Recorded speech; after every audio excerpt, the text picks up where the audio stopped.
Thanks so much. It's great to be here. I don't think I've ever been invited to go long before. That's very exciting. I did not cleverly prepare for it the way Adrian did, sadly, but I will just take my time in talking about my slides. So, indeed, I'm going to talk about drip magmatism. And the first 3/4 of this talk, even though I'm showing a picture of Venus here to be provocative about talking about planets and indeed about exoplanets, what I want to do is talk about some new data that actually demonstrates drip magmatism as an important process on the Earth. I think that one of the things that we need to do as planetary scientists is make sure that we're well grounded in what we can actually measure and confirm on our Earth and kind of use that as a starting point. And so that's really what this talk is about, and then I'll talk about planets right at the end. All right, so back in 1991, K&K from Cornell were in the Altiplano in South America, and they suggested this model by which a thickened lithosphere might drip downward, and here they're kind of showing the pre-dripping and then the beginning of the dripping here. Perhaps the crust is involved too, that the lower lithosphere could be lost in a ductile instability looking very much like a drop, sinking down into the mantle, and then causing the surface observables that they had motivated them to make up this model, things like uplift and high heat flow, and the most interesting part to me, these strange magmas that erupt in places that are not plate boundaries, and they're very often high in potassium or sodium, or very high in volatiles, water and carbon, and so unexpected and sort of unexplained by normal plate tectonic theory.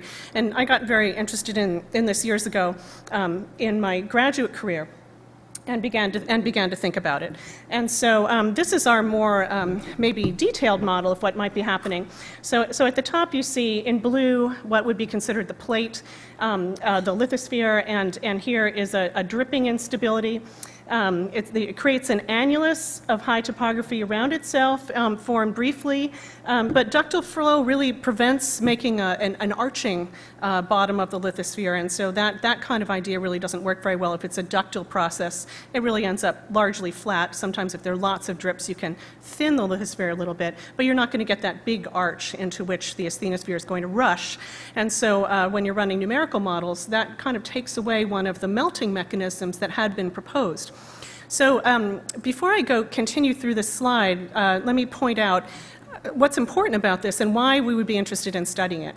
Because if you can understand a process that creates magmatism away from plate boundaries on the Earth, then it's something you can apply to one-plate planets like Venus and Mars, and that you can look at as a process in the early Earth. And so that's where we started, just looking at it in numerical models and trying to understand what effects would and wouldn't be caused by this process in terms of surface observables, and in fact seeing if we could find another explanation for why magma would be produced by this process when in fact it doesn't create an arch in the lower lithosphere into which hot asthenosphere floods, thereby melting adiabatically. When you look at them numerically, you see that doesn't happen. And so the question is, where do the magmas come from, and can we in fact apply this to other planets as a general process that would happen away from any plate tectonic boundaries or in the total absence of plate tectonics? And so the dense material begins to sink. Here we're imagining that it's in fact a density anomaly that causes the sinking. It's been proposed shortening and thickening of the lithosphere can do it. Previous melt injection by a previous melting event can make the material dense. Some density anomaly is going to drive this. Now, Herrig et al., 2010, they suggested that between drips, so if you could imagine this as periodic with another drip over here, another drip over here, that between the drips, in fact, there's a possibility for a stress state that would allow any magmas in the asthenosphere to escape upward between drips. And so that's another potential process to consider here. But here what we're going to consider is what we see at the bottom. There can be a little bit of adiabatic melting in these little bits of this annulus of high topography that appears briefly, but we don't think that's the major way that melting can occur. We think that what happens is that as this material sinks, particularly if it has been metasomatized or otherwise enriched by previous melts, that material is actually heating. It's virtually a sphere that's sinking slowly into the asthenosphere because it's still connected by a neck to the lithosphere, and the hot asthenosphere crowds around this sphere and can heat it up from its cool lithospheric temperatures. And if it's the right composition, it can actually melt. You can actually melt the drip itself. And you can get damp melting or metasomatism of the asthenosphere around it, as well as damp melting or metasomatism of this delaminating lithosphere. as it sinks, and devolatilization. So that's the kind of thing that we investigated. Let me show you in a little bit more detail what it is that actually happens. And so here's a graph that shows pressure on the vertical axis, pressure going downward into the Earth as if it were an Earth section, and temperature on the horizontal axis going across. And here I show a series of solidi for different compositions. In other words, if you take material that's dry peridotite on this side of the solidus and you move it to the other side, it will begin to melt. And the same for peridotite with a little bit of water in it, a little bit more water, something that's water saturated, maybe some eclogite. These are potential compositions that could be in that drip that are heating up. And so if you run the numerical models and you track the temperature inside the drips, what you find is that in the beginning, as they're forming, they actually heat quite effectively. In a lot of cases, a temperature might start here, and then it heats up as it begins to sink, and then it sinks quite quickly. But you can see that these materials can actually heat up faster than they go down, and they can cross their solidus and produce melt.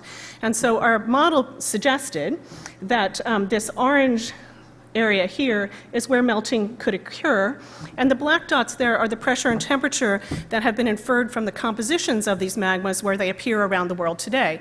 And so we thought this was a nice correlation and suggestive that perhaps this was a mechanism that worked.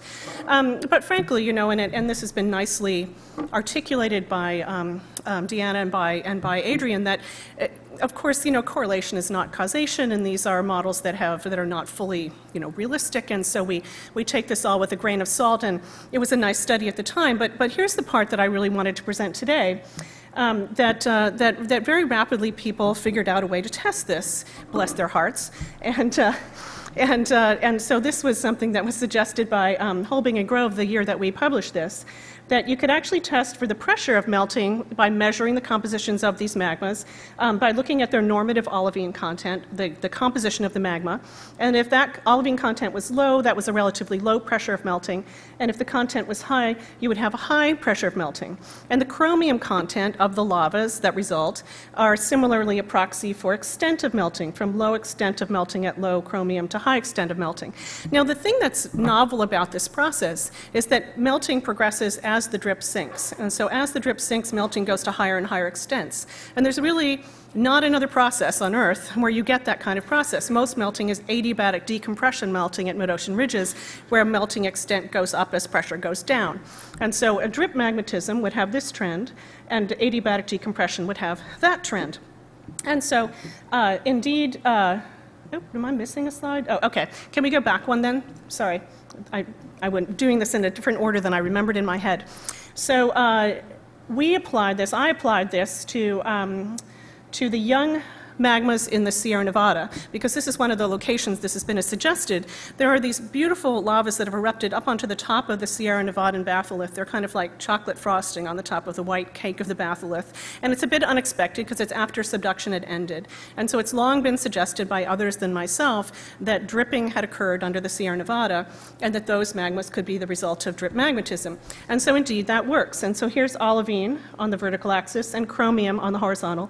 And this is the beautiful positively correlated trend of these young lavas from the Sierra Nevada. And you can see that Loihi Seamount in Hawaii, the 90 East Ridge, and Kamchatka, and the Galapagos, which are down here, do not follow that positive trend. And so this is a tectonic-specific case. And so this new data, which is unpublished, joins the work that's been done already. And so Holbig and Grove, who came up with the olivine and chromium schema, applied this to Tibet and concluded that many of the lavas that were erupted from these strange isolated volcanoes in Tibet were produced through drip melting. And then Mihai Ducia, just in 2013, applied a different schema, a manganese, iron, and zinc schema, to lavas in the Altiplano, and similarly concluded that our model was correct, and that those Altiplano lavas were produced by drip melting, where melt extent increased as the drip went down. And now we have this data from the Sierra Nevada and finally from the East African Rift. Parts of the East African Rift have magmas that were not produced by plumes, and they're consistent with drip magmatism. And so to me this was very exciting, because it's some degree of confirmation that in fact this is a way to make volatile rich, potassium and sodium rich magmas on the surface, lavas on the surface, in the absence of plate tectonics. And so that gives us, I think, a very good justification for applying this to other planets, now that we've actually gone some degree toward verifying it on the Earth, understanding the mechanism and demonstrating that in some places this is occurring, and in other places you can demonstrate that it is not. And so finally, I want to talk about applications to other planets. And first, I want to go to Venus. Sue Smekar and people working with the Virtus team in 2010 looked at the emissivity of lavas on Venus, and they found, and I should say I was also on this paper really talking about compositions. I'm not an expert in emissivity or how you use the orbital data. I was a bit player on this. But demonstrating that there's very good evidence that some of the lava flows on Venus are relatively unweathered and therefore young. So they hadn't reacted extensively with the sulfur-rich atmosphere and changed their emissivity. And those young lavas occur in places that seem to be tectonically active. And so that, along with evidence that's come in recent years of young volcanism on Mars and also young volcanism on the Moon, which I can scarcely believe, but it's very exciting to think that could be possible. Drip magmatism is a way these things could be happening on planets that don't visibly have plate tectonics. Venus, this is a contentious issue. Does it have something like plate tectonics or does it not? You know, until we really get robotic boots on the ground, so to speak, or much better orbital data, I don't think we're going to be able to resolve that. But it's tempting to think that this process could apply to these planets where, unexpectedly, we do have young volcanism. And so then finally, I want to talk about results of a paper that's just come out this year. Brad Foley is a postdoc at Carnegie DTM. And I and Dave Bercovici are the co-authors. And what Brad was looking at was onset of plate tectonics after a magma ocean stage. And he's really looking at the effects of both a hotter than current Earth mantle and a hotter than current Earth surface temperature on healing faults, because you really need to be able to have persistent surface faults in a surface brittle zone in order to produce plates that can move and subduct. And this is work that Dave Bercovici has worked on for many years. And Brad has taken it up to look at the very early processes on Earth and also perhaps apply to other planets.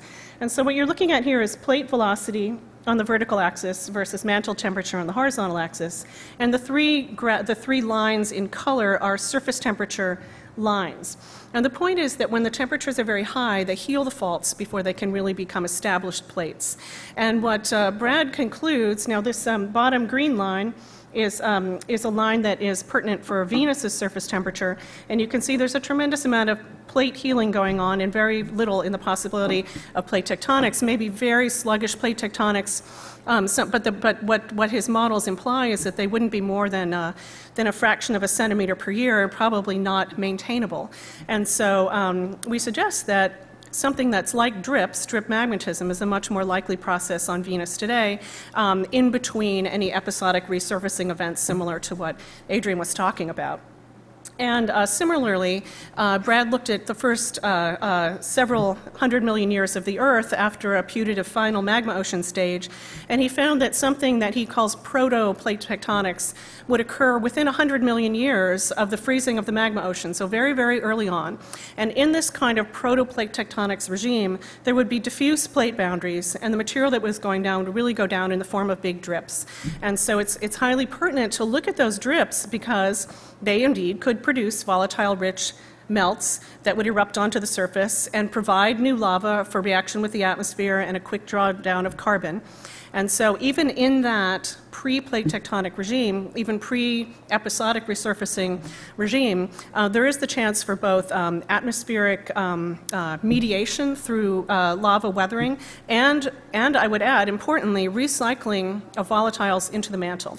And so we haven't gotten to the level that Adrian is at, actually looking at the possible climate circumstances that could result from dripping and how much dripping we would expect. But I think that it is reasonable to say that there could be a climate effect of this process. We would expect this process both in the first 100 million years after a planet forms, so very early on, and on one-plate planets today. And it could, in fact, have some kind of climate stabilizing effect and give us also more hope of seeing life on rocky exoplanets, although I would certainly agree they're more likely to be bacteria than Carl Sagan in that case. But there could be this effect. And I think that the evidence we find on Earth is very good motivation for considering this both on very early planets and on other planets. Thank you very much.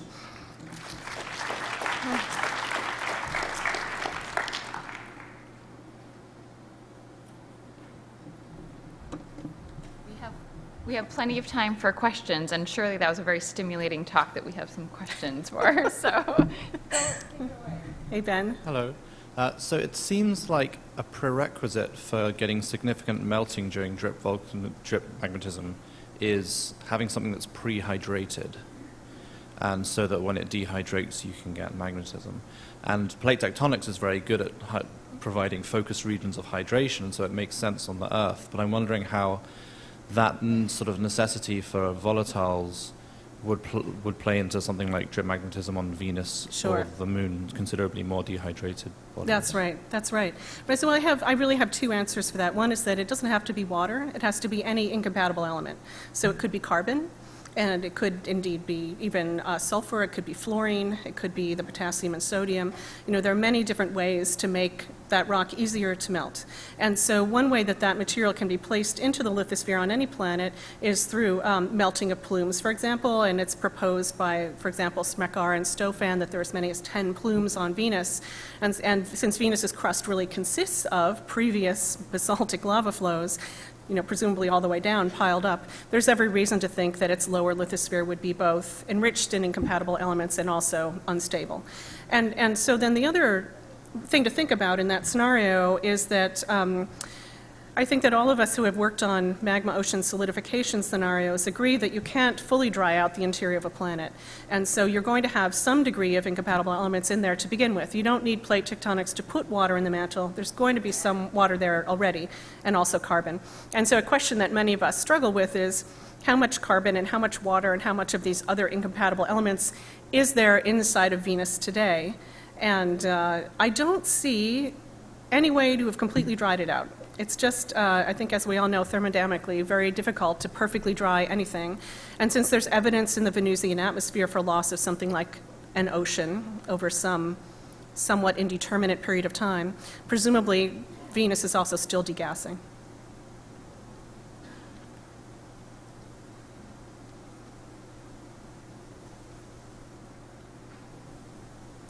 Hey, lady, nice talk. Okay, thanks. I have a question about the emissivity data, mostly the interpretation. I guess the age of the flow. So Venus, because of the greenhouse effect, there's no meridional temperature gradient to drive wind at the surface, so the rate of mechanical weathering is basically zero. So how do you conclude that the flows are recent? Well, so we're assuming chemical weathering entirely, and we're comparing the effects of a fresh basalt flow to one that has weathered largely with sulfur. And so this is data that comes from Joran Helbert's lab, looking at what the emissivity of the pre- and post-weathered material is that we've been considering. And there is not a good age constraint. You know, there isn't. And if you talk to different authors of the paper, they might prefer different numbers, but there are many orders of magnitude. I think the most conservative is to say not older than some millions of years old, or perhaps tens of millions of years old, so the relative recent. And then others are more, of our authors are more confident. So I guess related to that is the rate of chemical weathering still depends on how fast you deliver atmosphere to the surface. Sure. So, the old Bullock and Grinspoon calculations leave impurities in the atmosphere for the age of the surface because of that. So just wondering how they came up with that. Yeah, I can't unfortunately address that exact problem about atmospheric recirculation. I wish that I could, but I don't have a good answer for that. I would just only suggest that also at those temperatures, any bits of reaction would go quickly. But I think that it adds to the potential error bars of the equation. I think what it doesn't take away is that there's an emissivity difference that's most likely explained by weathering, and what it does change is the error bars on the age determination. Yeah. All right. Thank you very much. Thanks, Christy.